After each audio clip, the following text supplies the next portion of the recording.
What would be the biggest fuck you to the fans they could do to end the Game of Thrones series? The Night King is not the real threat. There's something even more dangerous up there, so they have to team up with the White Walkers to defeat that giant army of even icier things. Is it unold as Mr. Freeze? Jon Snow staggered up the mountain, bones aching, fingers blackened. Before him stood a man, clad in a strange clear ice armor. His skin was blue, his eyes wild. He held a strange weapon in his hands. Jon met his eyes, fear rising within him. "Nice to meet you, Arg," the man said, flexing. On the final episode you see Bronn wake up after falling from the tower, and everything that happened was really just a dream. Bronn's dream would be cooler. I'd legitimately laugh if Bronn woke up with visible morning wood and said, "Well fuck me, that was some weird shit." Everyone who has died in the entire series is brought back to life using magic, and the series closes out in a massive Bollywood-style musical number featuring the entire cast. Do you hear the people singing a song of angry men? The final episode builds up to a crescendo, then cuts away to a black screen reading. The adventure concludes in Georgia, R. Martin's upcoming book, A Dream of Spring. As the final battle between the last of humanity and the White Walkers begins outside the walls of Winterfell, the camera begins to pull back, the scene becoming obscured by heavy snow. The shot slowly morphs into the castle inside a snow globe before the camera pans to reveal the snow globe is being held by a catatonic Georgia, R. Martin staring blankly at it. The scene then cuts to an old nurse coming into the room to check on Martin with a young nurse in tow. As she attends to him, she explains to the young nurse that he's been in a state of catatonia for years and all he ever does is stare at that snow globe. The scene cuts to a close-up of Martin's eyes with the snow globe reflected in them, before cutting to black. And then his eyes turn ice blue. The Night King removes his mask to reveal he was Ned Stark the whole time. Old man Stark, and I would have gotten away with it if not for you meddling kids and your dumb dire wolf. I couldn't help but read that in Sean Bean's voice. End it on a cliffhanger and then sell the franchise to Disney. So, 3 sequels, 3 spin-offs and a theme park ride? I'm surprisingly okay with that. And dumb jokes forced into every scene.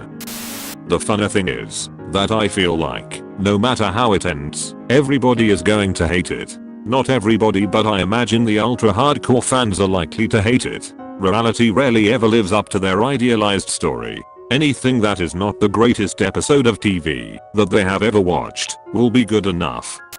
Red Wedding on elephant steroids. Fucking end every single character's life in one fell swoop right the fuck out of nowhere. Edit. I don't watch GOT. But the main point is everyone dies, so the odd person who actually likes an unpopular character is still pissed.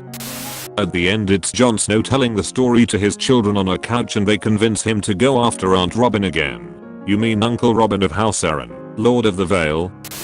After the final blow and the king/queen of the Iron Throne finally decided, the camera switches to a board game convention with everyone that was in the show standing around watching the final players play the final game. Not going to lie, that would be pretty funny, would make me feel weird about all the sex.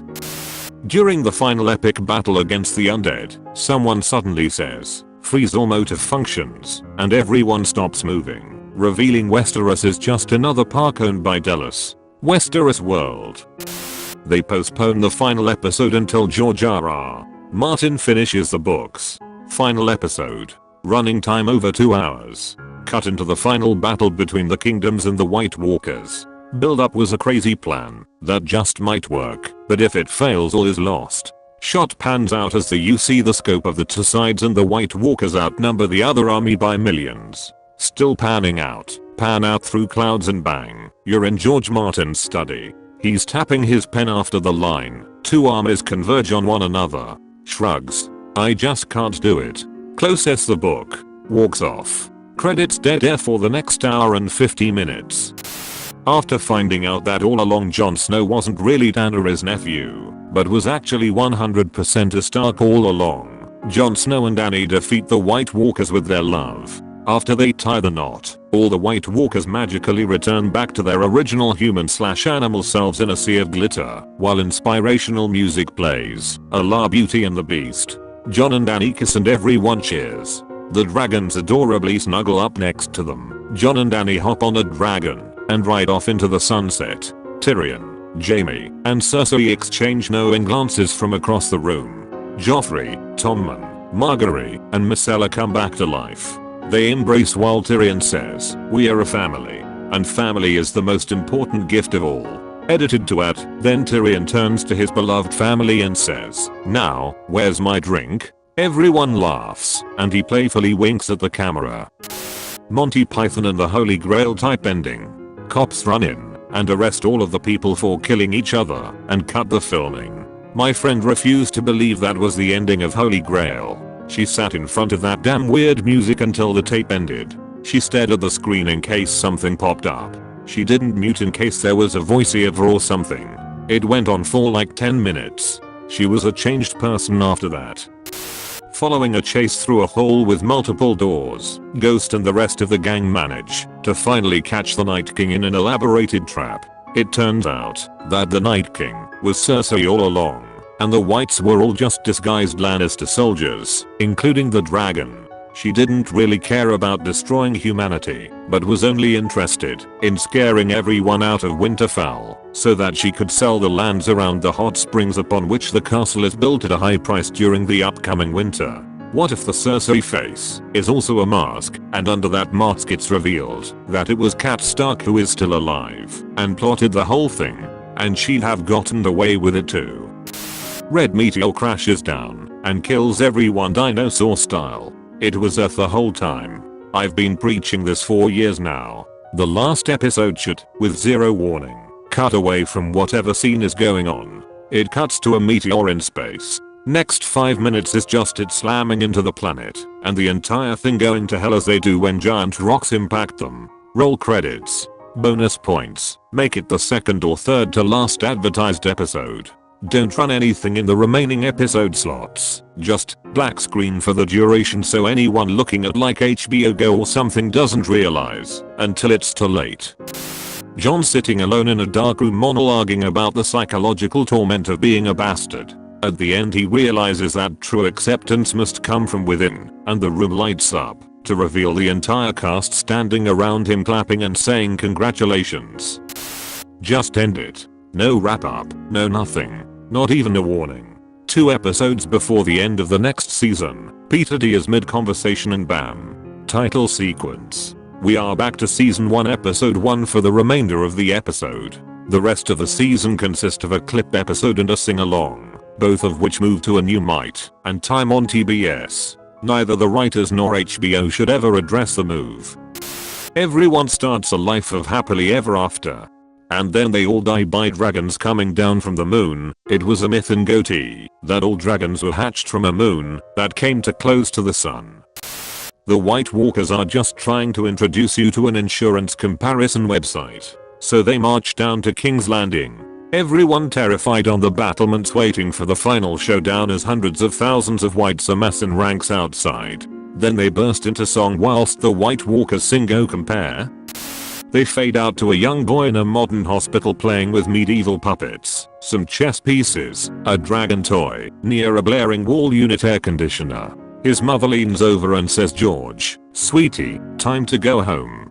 "Hodder," he responds. He makes a swipe at one of the nurse's titties and the security officer's gun. After they defeat the White Walkers, Dany asks Jon Snow to be her king and establish a fair rule over the entire kingdom. Bran sits in the crowd and watches their marriage. The camera slowly zooms to Bran's unemotional face. So slowly, the scene is held too long as it zooms across the entire hall to Bran, as the sounds of the scene, which continues without us seeing it, fade into the background. It zooms and zooms into his eye and holds on the blackness for a long 10 seconds, while the faded murmur of the scene continues. Then, a sudden cut to Catelyn Stark and Mr. Luwin, back in Winterfell, standing over the unconscious Bran in bed. It has clearly only been hours or days since Bran fell from the broken tower. Catelyn, stern and holding back emotion. Will he ever wake, Mr. Luwin? They say some who have head injuries like Bran never wake. Then again, some wake after only a few hours or days. Sadly, there is no way to know, I'm afraid.